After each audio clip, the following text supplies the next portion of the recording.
Hello students, अभी तक जो हमने कवर किया वो हम कर रहे थे टूल्स इन बायोटेक्नोलॉजी। इसका फर्स्ट टॉपिक हमने कवर किया है रेस्ट्रिक्शन एंडोन्यूक्लियोसिस। सेकंड में हम आज पढ़ने जा रहे हैं क्लोनिंग वेक्टर्स। क्लोनिंग वेक्टर्स क्यों हैं, क्या हैं और क्यों आखिर हमें इनको पढ़ने की ज़रूरत पड़ती है। देखिए, कोई भी सेल है, बैक्टीरिया है, हम बायोटेक्नोलॉजी में करा क्या रहे हैं या जेनेटिक इंजीनियरिंग में करा क्या रहे हैं, हम बाहर से कोई न्यू डीएनए इसके अंदर इंसर्ट कराना चाहते हैं, इसके अंदर इंसर्ट कराना चाहते हैं बाहर से कोई डीएनए। लेकिन हम ये भी जानते हैं कि ये कोई भी जो सेल है या बैक्टीरिया है वो फ़ौरन डीएनए को, बाहर से आए हुए डीएनए को कट कर देगा, क्योंकि उसके अंदर क्या है, ऑलरेडी रेस्ट्रिक्शन एंडोन्यूक्लियोसिस हैं। तो फिर हम कैसे सक्सेस हो पाएंगे कि बाहर से हम एक फॉरेन पार्टिकल लिया डीएनए का और उसको इसके अंदर इंसर्ट हम करा पाएँ। तब उसके लिए कैरियर की ज़रूरत हमें पड़ेगी। कैरियर मीन्स ले जाने वाला, मीन्स जो इस हमारे एक्सटर्नल डीएनए को या फॉरेन डीएनए को या particle of DNA particle of interest को इसके अंदर इंसर्ट करा सके, वो कैरियर। तो हमने कैरियर के रूप में जो सेलेक्ट किया है, दीज आर कॉल्ड वेक्टर्स। ये हैं वेक्टर्स। कैरियर मीन्स ले जाने वाला। किसको ले जाएगा? हमारे एक्स्ट्रा जो बाहर से हमारा एलियन डीएनए है या फॉरेन डीएनए है, उसको हमने इसके अंदर भेजना है। और लेके कौन जाएगा? Cloning vectors. क्योंकि डायरेक्टली अगर आप किसी भी डीएनए को इंसर्ट कराना चाहें सेल के अंदर, तो हो सकता है उसके अंदर जो एंजाइम्स हैं रेस्ट्रिक्शन एंडोन्यूक्लियोसिस, वो उसको कट कर दें। इसी से बचने के लिए हमने सहारा लिया क्लोनिंग वेक्टर्स का।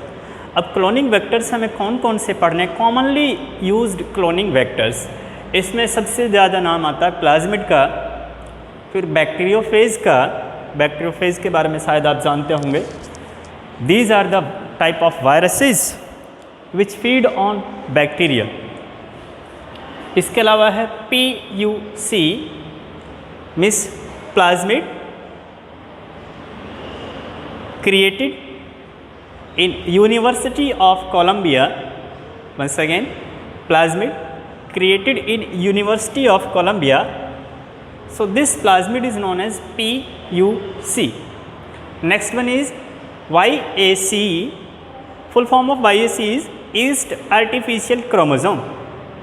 Next one is bacterial artificial chromosome. शायद आपको याद हो, इन दोनों का यूज़ हमने पहले भी कहीं किया है। जब बात आती है ह्यूमन जीनोम प्रोजेक्ट की, ह्यूमन जीनोम प्रोजेक्ट जब चल रहा था, उस टाइम पर डीएनए की कॉपीज़ कैसे बनाई जाएं, तो उसके लिए हेल्प ली गई YAC BAC की। हालांकि YAC को ज़्यादा अच्छा समझा गया वहाँ पर, और उसकी हेल्प ली गई कॉपीज़ बनाने के लिए डीएनए की। इसके अलावा नेक्स्ट वाला है हमारा TI plasmid, that is tumour inducing plasmid. ये कुछ कैरियर्स या वेक्टर्स हैं जो नॉर्मली बायोटेक्नोलॉजी में यूज़ होते हैं, लेकिन हमें जिन पर यहाँ पर डिस्कस करना है, ये नॉर्मल प्लाज्मिड और TI प्लाज्मिड। मोस्टली जो हम डिस्कस करेंगे वो नॉर्मल वाला प्लाज्मिड, जो कि हमने एक्सट्रैक्ट किया है। कहाँ से? ये एक्सट्रैक्ट किया हमने E. coli से। ये प्लाज्मिड हमने एक्सट्रैक्ट किया E. coli से। तो आखिर ये प्लाज्मिड क्या था, कैसे इसके मॉडिफिकेशंस हमने बाद में किए, इसको देख लेते हैं थोड़ा सा। देखिए, अगर हम बात करें E. coli बैक्टीरिया की, आप शायद जानते होंगे ह्यूमन गट में एक बैक्टीरिया मिलेगा आपको जिसका नाम है E. coli। E. coli में अगर डीएनए की बात करें तो यहाँ पर 2 टाइप के डीएनए पाए जाते हैं। अगर मैं मानूँ कि ये E. coli एक सेल है, E. coli की सेल है या एस्क्रिशिया कोलाई बैक्टीरिया की सेल है, इसके पास अपने क्रोमोसोम्स होंगे। मीन्स ये हुआ इसका क्रोमोसोमल डीएनए। लेकिन इसमें खास बात है कि इसके पास क्रोमोसोमल डीएनए के अलावा भी एक डीएनए आपको मिलेगा, और वो सर्कुलर रूप में आपको मिलेगा। इसके अंदर circular double stranded extra chromosomal DNA. Means देखिए, अगर इसके क्रोमोसोम्स की बात करें तो वो भी डीएनए के बने हुए हैं, इसलिए हम इसको ये जो प्लाज्मिड यहाँ पर है प्योरली क्या है, डीएनए है, लेकिन एक्स्ट्रा क्रोमोसोमल डीएनए, क्रोमोसोमल वाले डीएनए से बिल्कुल अलग दूसरा डीएनए पड़ा हुआ है, सर्कुलर है, डबल स्टैंडर्ड है, और एक और ख़ास बात कि ये सेल्फ रेप्लिकेट कर सकता है। सेल्फ रेप्लिकेशन का मतलब ये अपने रेप्लिकेशन के लिए किस पर डिपेंड नहीं करता, ये अपने रेप्लिकेशन के लिए क्रोमोसोम जो डीएनए है या क्रोमोसोमल जो डीएनए है उसके रेप्लिकेशन पर डिपेंड नहीं करेगा।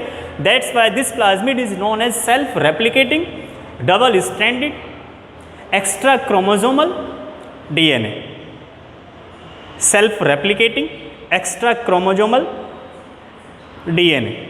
Is it clear? प्लाज्मिड है क्या वास्तव में? इकोलाई, आप इकोलाई के अंदर आपको प्लाज्मिड भी मिलेगा।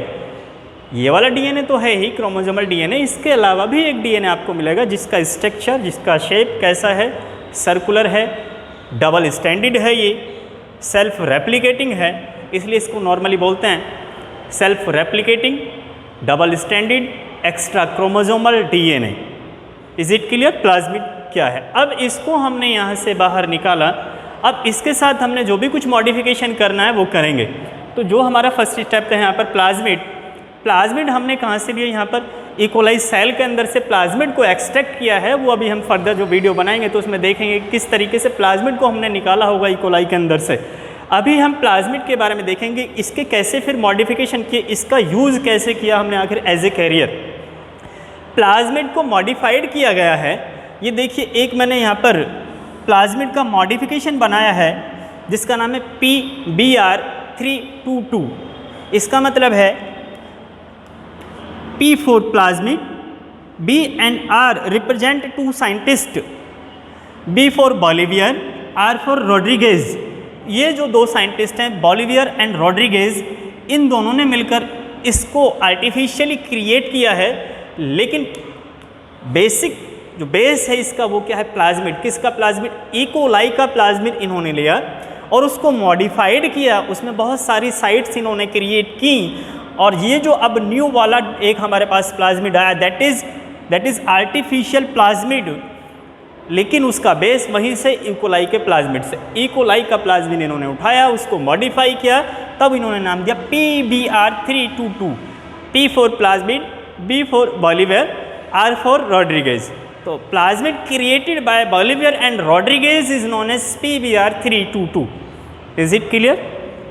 इसके बाद हम देखते हैं कि इसमें कौन कौन सी साइट्स हैं और उनका क्या यूज़ है। इसमें हमें एक साइट मिलेगी हिंद थर्ड। यहाँ पर कुछ साइट्स मैंने बनाई हैं Hind third sites. Hind thirds means Haemophilus influenza के अंदर से अगर हम रेस्ट्रिक्शन एंडोन्यूक्लियस निकालें, हीमोफिलस इन्फ्लुएंजा के अंदर से अगर हम रेस्ट्रिक्शन एंडोन्यूक्लियस निकालें और इसको कट करना चाहें तो वो इस साइट से यहाँ से कट करता है। इसलिए this site is a particular recognition site for Hind third. Hind third जब कट करेगा तो इसको यहीं से करेगा, यहाँ से नहीं कर सकता, यहाँ से नहीं कर सकता, कहीं से नहीं करेगा। हिंद थर्ड के लिए पर्टिकुलर जो रिकॉग्निशन साइट होगी वो यही होगी। ऐसे ही फिर है BAM-H1। इस बैसिलस एमाइलोलिक्विफेशियंस के अंदर से जो रेस्ट्रिक्शन एंडोन्यूक्लियस निकाला गया है उससे अगर इस प्लाज्मिड को PBr322 को ट्रीट कराना चाहें, क्यों करा रहे हैं? क्योंकि हम इसको कट कराना चाहते हैं। तो ट्रीट कराना अगर चाहें तो BAM-H1 इसको यहीं से कट करेगा। ये टेट्रासाइक्लिन रेजिस्टेंस जीन आप देख रहे हैं, मैंने ग्रीन से इसको रिप्रेजेंट किया है, टेट्रासाइक्लिन रेजिस्टेंट जीन। BAM-H1 इसको जब भी काटेगा टेट्रासाइक्लिन रेजिस्टेंट जीन से ही काटेगा। ऐसे ही है साल 1 दैट रिप्रेजेंट स्ट्रेप्टोमाइसिस एल्बस। अगर आपने रेस्ट्रिक्शन एंडोन्यूक्लियस एक्सट्रैक्ट किया है इस बैक्टीरिया के अंदर से और उस रेस्ट्रिक्शन एंडोन्यूक्लियस से आप इसको कटवाना चाहते हैं तो श्योर ये इसको टेट्रासाइक्लिन रेजिस्टेंस जीन से ही काटेगा। ये इसको एम्पीसाइलिन रेजिस्टेंस जीन वाले पार्ट से नहीं काट सकता, क्योंकि मैंने कहा था कि रेस्ट्रिक्शन एंडोन्यूक्लियस के लिए हर एक रेस्ट्रिक्शन एंडोन्यूक्लियस का अपना पर्टिकुलर साइट है।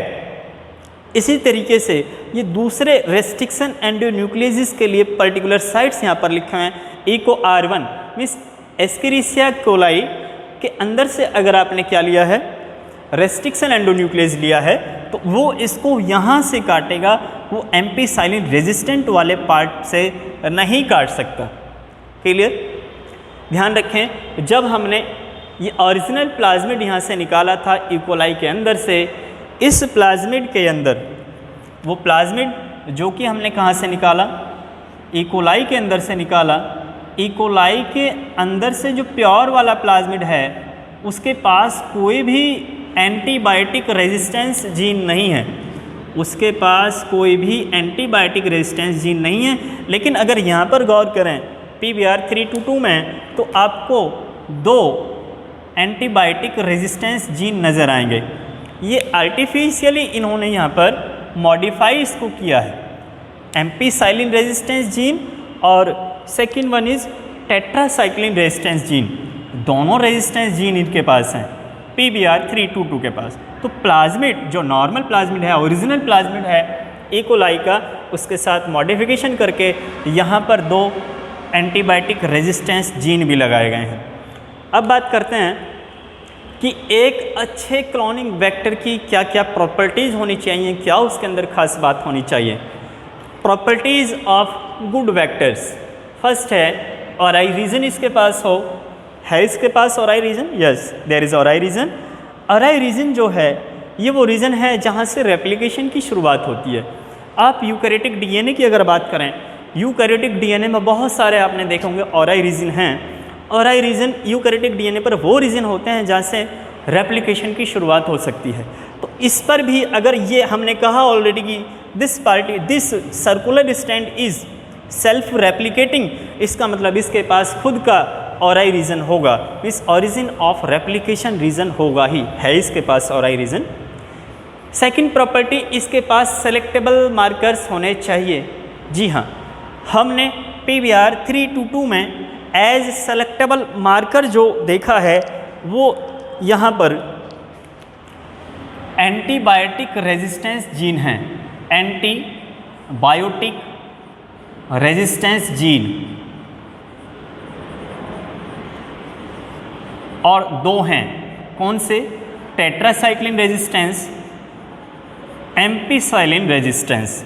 ये ऐसे 2 जीन हैं जो मार्कर की तरह काम करेंगे।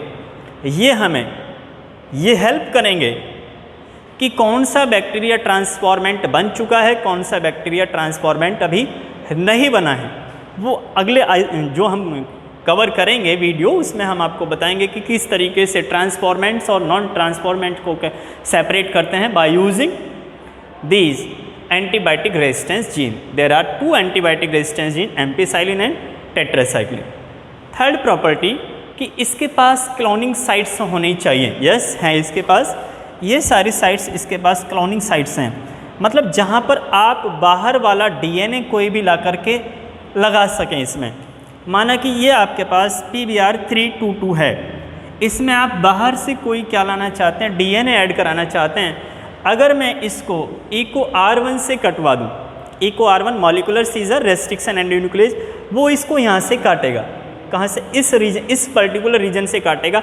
जब यहाँ से काटेगा तो आने वाला जो पार्टिकल होगा वो यहीं पर तो ऐड होगा। तो इसीलिए इसमें क्लोनिंग साइट्स मीन्स जहाँ पर क्लोनिंग की जा सके, जहाँ पर बाहर से आए हुए डीएनए को ऐड किया जा सके, this site are known as cloning sites. Next one is ROP region, ROP, ROP. आप रॉप रीजन देख रहे होंगे यहाँ पर। अगर आपको याद हो रेप्लिकेशन इन यूकैरियोट्स, वहाँ पर आपने देखा होगा ऑराई रीजन से पहले एक ऐसा रीजन होता है, जस्ट पहले ऑराई रीजन से जस्ट पहले एक ऐसा रीजन आपको नज़र आएगा वहाँ पर, जहाँ पर ऑरिजिन ऑफ रेप्लिकेशन कॉम्प्लेक्स जा करके बनता है, ORC, origin of replication complex बनेगा। दीज आर प्रोटीन्स और एंजाइम्स, और ये उस रीजन पर लगेंगे। उस रीजन पर लगने के बाद ये उस रीजन को डिटेक्ट कर सकते हैं, और डिटेक्ट करने के बाद फिर वहाँ पर एक एंजाइम लोड होता है, कौन सा? पॉलीमरेज 3। पॉलीमरेज एंजाइम फिर पॉलीमराइजेशन करा सकता है, लेकिन उसके लिए पहले रॉप रीजन होना जरूरी है। इस रॉप रीजन पर ही पहले क्या आएंगे, कुछ प्रोटीन्स हैं खास जिनका नाम हम बोलते हैं ORC, origin of replication complex proteins. वो लगते हैं सीधा रॉप रीजन पर आकर, अगर वो लगेंगे तभी यहाँ पर आगे आकर के काम कर पाएगा कौन, पॉलीमरेज एंजाइम। इसका मतलब तब इसका पॉलीमराइजेशन हो पाएगा, तब इसका रेप्लिकेशन आगे हो पाएगा। तो ये तो रही बात इसके बारे में, प्लाज्मिड के बारे में कि प्लाज्मिड्स क्या हैं। अभी तक जो ज़्यादातर वर्क हुआ है जो हम पढ़ते हैं वो प्लाज्मिड के बारे में पढ़ते हैं। इसका अगर देखें हम दूसरे बैक्टीरियोफेज है या फाज्मिड्स हैं या दूसरे हैं, उनका ज़्यादातर रिसर्च में वर्क है, लेकिन यहाँ पर जो आप पढ़ेंगे वो प्लाज्मिड के बारे में पढ़ेंगे और प्लाज्मिड भी PBr 322 के बारे में पढ़ेंगे। इसके अलावा PUC के बारे में भी थोड़ी सी हम थोड़ा डिस्कस करेंगे आगे चल करके। PUC जब हम पढ़ेंगे कि किस तरीके से हम ट्रांसफॉर्मेंट्स और नॉन ट्रांसफॉर्मेंट्स को डिटेक्ट करें और उनको सेपरेट कर पाएँ, तब हम वहाँ पर इसका भी जिक्र करेंगे। PUC that is plasmid created in University of Columbia. ठीक है, तो अभी आप इसको इतना कवर कीजिए। नेक्स्ट वाले लेक्चर में हम पढ़ेंगे कि किस तरीके से ट्रांसफॉर्मेंट्स और नॉन ट्रांसफॉर्मेंट्स को डिटेक्ट करें।